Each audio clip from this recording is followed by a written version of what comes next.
وسلم على رسوله الكريم أما بعد فأعوذ بالله السميع العليم من الشيطان الرجيم بسم الله الرحمن الرحيم وإذا قيل لهم آمنوا كما آمن الناس قالوا أنؤمن كما آمن السفهاء ألا إنهم هم السفهاء ولكن لا يعلمون صدق الله مولانا العظيم۔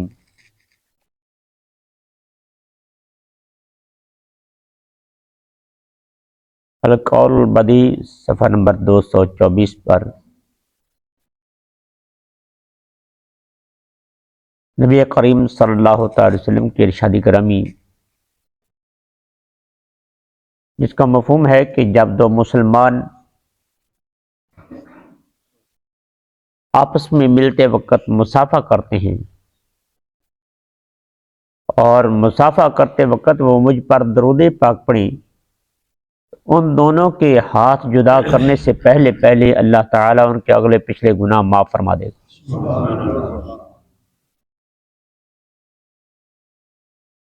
رب لم یزل وحدہ لا شریک جل شانہ نے منافقین کی ہر دھرمی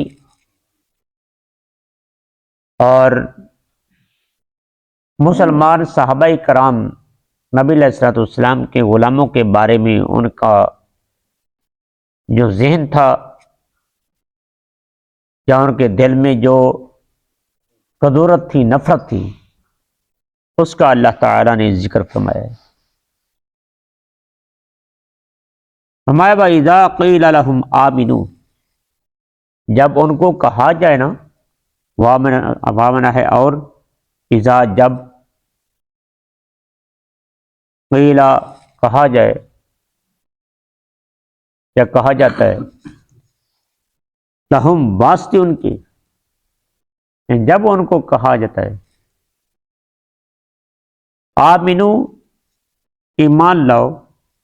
کما جیسا کہ آمن الناس ایمان لائے لوگ، تو قالو کہتے ہیں انؤمنو، حمزہ کا معنی ہے کیا، نؤمنو ایمان لائے ہم، کما جیسا کہ آمن السفہاء، آمنا ایمان لائے، سفہاء سفیہ کی جمع ہے جس کا معنی ہوتا ہے دماغ کا ہلکا پن ہونا، اس کا مطلب ہے کہ بے وقوف۔ الا انہم، خبردار، انہم بے شک وہ سفہاء بے وقوف ہیں، ولکن لا، واو امنا اور لیکن لا یعلمون نہیں جانتے۔ رب کائنات نے اللہ ذو جلالہ نے فرمایا جب ان کو یہ کہا جائے نا کہ ایمان لاؤ،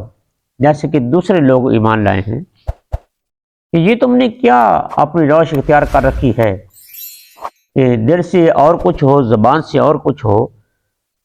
تم اس طرح ایمان لاؤ خان جس طرح کہ مصطفیٰ علیہ السلام کے پیارے یار سینہ صدیق اکبر ایمان لائے ہیں،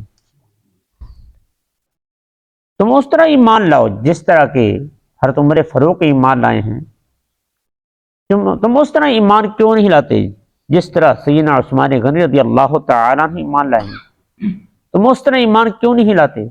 جس طرح سیدنا علی پاک رضی اللہ تعالیٰ ایمان لائے ہیں۔ جب ان کو یہ کہا جائے نا جیسے دوسرے صحابہ کرام مخلص ایمان لائے ہیں نا، اسی طرح تم بھی ایمان لاؤ کہ تمہارے ظاہر بہر جی ظاہر و باطن ہر لحاظ سے تم مخلص مومن بن جاؤ، ایمان لاؤ۔ جب ان کو یہ کہا جائے نا تو وہ کہتے ہیں انؤمن کما آمن السفہاء، لو جی یہ تو بیوقوف ہیں، ان کو تو عقل نہیں ہے، ان کو پتہ نہیں ہے، یہ تو ایک طرف کے ہو کر رہ گئے۔ اب دیکھو نا کیسی تنگی میں ہیں، مصیبت میں ہیں، پریشانی میں ہیں۔ عقل مند تو ہم ہیں کہ ہم ادھر سے بھی فائدہ اٹھاتے ہیں، ادھر سے بھی فائدہ اٹھاتے ہیں۔ یعنی صحابہ کرام کو انہوں نے عقل کی کمی کا الزام لگایا۔ رب کائنات اللہ ذو الجلال وحدہ لا شریک نے پیارے محبوب علیہ السلام کے غلاموں کی طرف سے خود خالق کائنات نے جواب دیا فرمایا یہ میرے محبوب کے غلاموں کو عقل کے ہلکا پن ہونے کا الزام لگاتے ہیں۔ فرمایا الا انہم ہم السفہاء، رب کائنات نے اعلیٰ تنبیہ فرمائی، میں خبردار ایسی باتیں نہ سنو نہ سوچو۔ فرمایا کہ انہم ہم السفہاء، جو میرے محبوب کو ہلکا پن کا الزام لگانے والے ہیں، فرمایا بے شک وہ وہی، رب کائنات نے کیسی تنبیہ اور کیسی تقریر کے ساتھ، بے شک وہ وہی بیوقوف ہیں، سفہاء وہی بیوقوف ہیں۔ تو اس سے معلوم ہوا کہ مصطفیٰ کریم علیہ السلام کی ذاتی گرامی ہو یا آقا کریم علیہ السلام کے غلام ہوں، نبی علیہ السلام کے سچے عاشق ہوں، ان کو جو کوئی بندہ اپنی زبان کھولتا ہے، کوئی اپنے منہ سے کوئی بکواسات نکالتا ہے، تو خالق کائنات کو اتنا، رب کائنات کو اتنا خالق کائنات کو پاس ہے کہ اللہ تعالیٰ اپنے محبوب کی طرف سے اور اپنے محبوب کے صحابہ کرام کی طرف سے خود جواب عطا فرماتا ہے۔ رب کائنات نے فرمایا کہ یہی بیوقوف ہیں، فرمایا یہ بیوقوف ہیں اصل میں کیوں کہ بظاہر کلمہ پڑھ کر مسلمان ہوئے، جس کی وجہ سے اگر ان میں کوئی اسلام کے خلاف کوئی بات کرتا ہے، اسلامی تعزیرت میں، اسلامی حدود میں اگر تجاوز کرتے ہیں تو ان پر حد نافذ ہوتی ہے، جیسے شراب ہے، زناکاری ہے، جھوٹ ہے، بہتان ہے، تو ایسے اسلامی جو احکامات ہیں وہ ان پر نافذ ہوتے ہیں۔ اور چونکہ بس پردہ یہ منافق ہیں، تو اللہ تعالیٰ نے قرآن پاک میں واضح طور پر ارشاد فرمایا کہ ان المنافقین فی الدرک الاسفل، کہ منافق جو ہیں وہ جہنم میں نچلے طبقے میں ہوں گے۔ چونکہ یہ منافق ہیں، یہ اندر سے یہ کافر ہیں، اس لیے قیامت کے دن ان کو جہنم میں دھکیل دیا جائے گا۔ فرمایا بیوقوف تو یہ بنے بیٹھے ہیں، لیکن فرمایا ولکن لا یعلمون، ان کی بیوقوفی اس حد تک پہنچ گئی ہے کہ اب یہ جانتے بھی نہیں ہیں کہ ہم کیا کر رہے ہیں یا ہمیں کیا کرنا ہے۔ جب انسان اپنا دین کھو بیٹھتا ہے تو اللہ تعالیٰ وحدہ لا شریک اس سے عقل سلیم چھین لیتا ہے، اس کو پھر حق بات نہ تو سنائی دیتی ہے اور نہ حق چیز نظر آتی ہے، بس پھر وہ اندھا پن وہ اپنے عقیدے پر اور اپنے ہی جو ذہن پر وہ لگا رہتا ہے، حتیٰ کہ وہ جہنم رسید ہو جاتا ہے اور اللہ تعالیٰ وحدہ لا شریک کی پوری نافرمانی میں وہ چلا جاتا ہے۔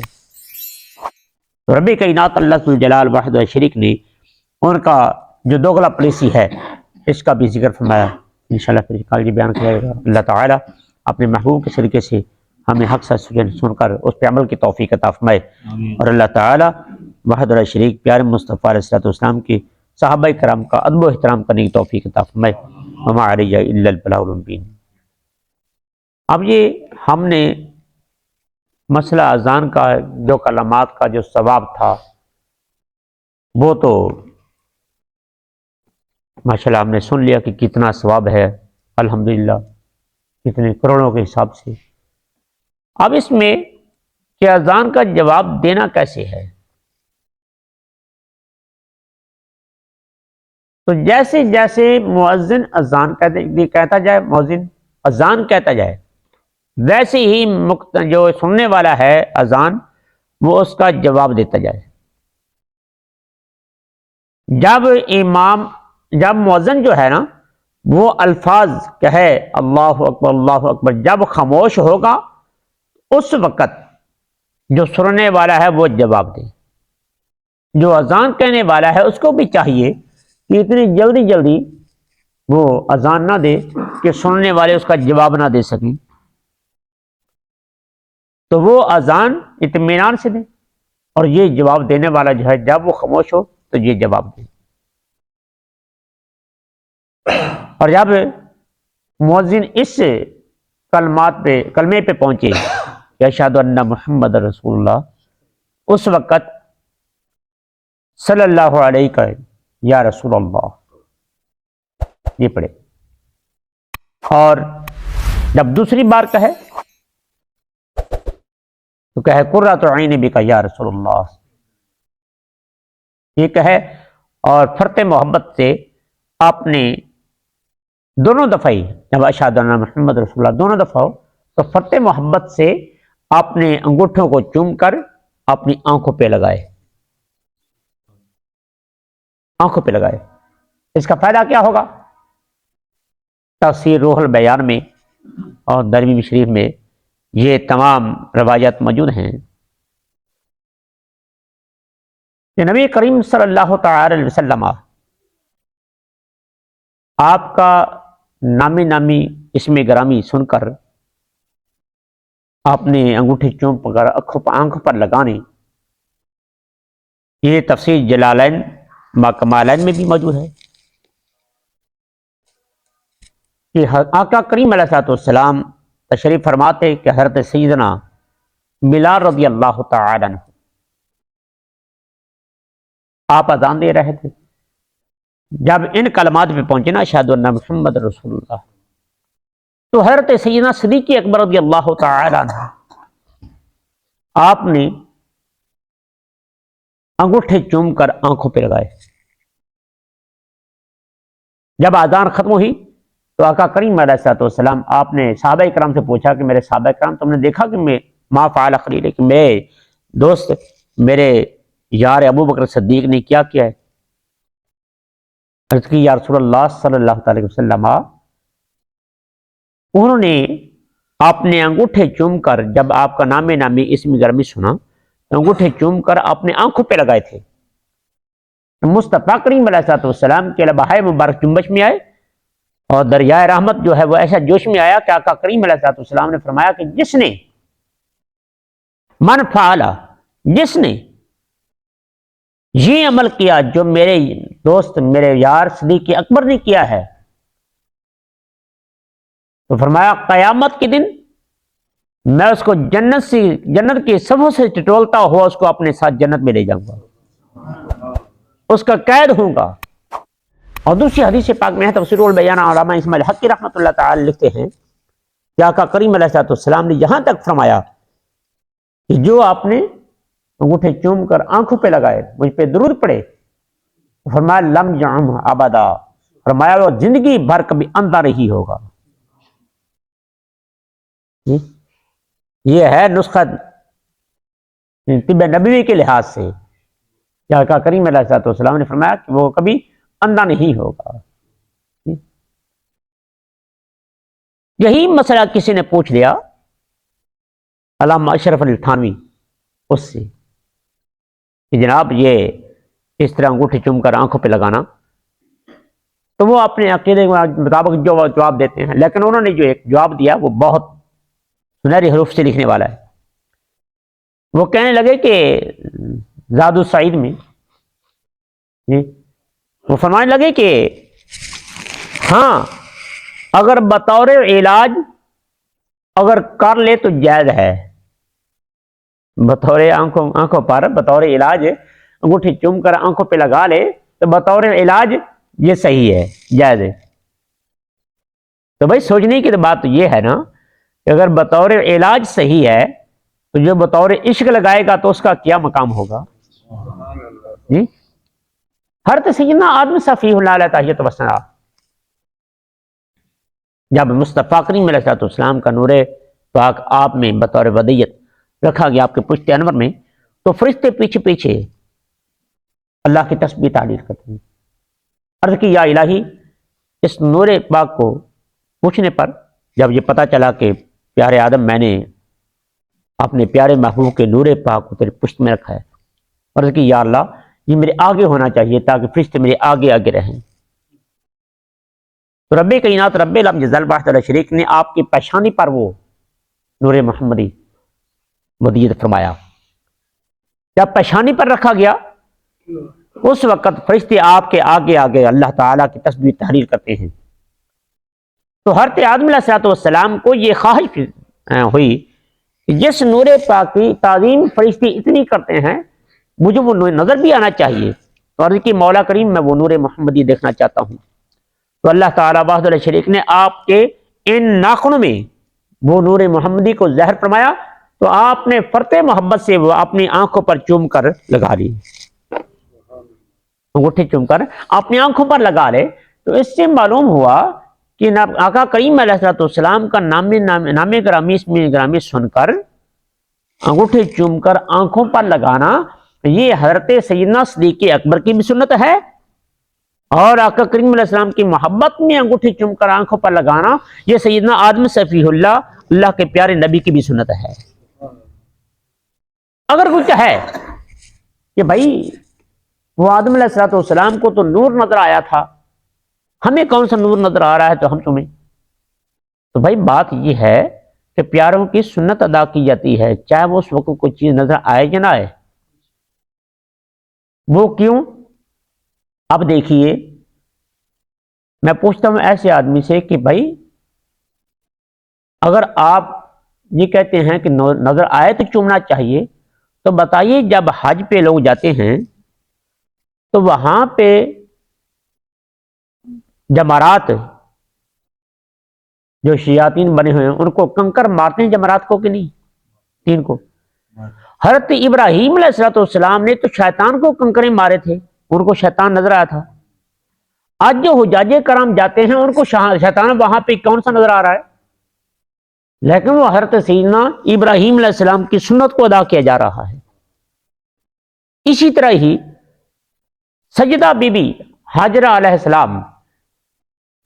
آپ دوڑی تھی صفا مروہ پہاڑی پر، کس لیے؟ کہ حضرت اسماعیل ذبیح اللہ کے پانی تلاش کرنے کے لیے۔ جب پہاڑی سے نیچے اترتی تھی تو کیونکہ اسماعیل ذبیح اللہ علیہ السلام آپ آنکھوں سے اوجھل ہو جاتے تھے، تھوڑا سا دوڑ کر آپ نے دوسری پہاڑی پر چڑھ جاتی تھی، تو جہاں پہ آرام سے چلتی تھی وہاں پہ آرام سے چلنے کا حکم ہے، جہاں سے آپ تیز دوڑتی تھی وہاں پہ تیزی سے چلنے کا حکم ہے۔ اب بھائی وہاں پانی کی کیا کمی ہے؟ لیکن حضرت بی بی سیدہ ہاجرہ علیہ السلام آپ کی سنت کو اب بھی ادا کیا جا رہا ہے۔ ہو رہا ہے ادا نہیں ہو رہا؟ جی ادا کی جا رہی نا یہ سنت۔ جی